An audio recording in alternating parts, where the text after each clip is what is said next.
Friends बारिश हुई है। देखिए कितना ज़्यादा पानी जमा हो गया। देखिए यहाँ पर इतना सारा पानी जमा हो गया, मेरी पूरी चप्पलें डूब गई, इतना सारा पानी हो गया। और पानी मैं आपको अपना स्विमिंग पूल दिखाऊँ, वो देखिए ये है स्विमिंग पूल है। फ्रेंड्स देखिए पूरा डूब गया पानी, मेरे पाँव पूरे डूब गए, काला हो रहा है। फ्रेंड्स आसमान पे देखिए, आसमान पे देखिए सारा वो हो रहा है, पंछी भी हो रहा है।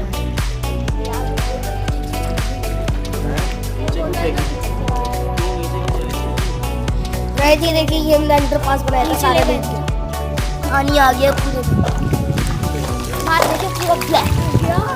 और ये देखिए पंछी इतने अच्छे लग रहे हैं औरतों में कबूतर।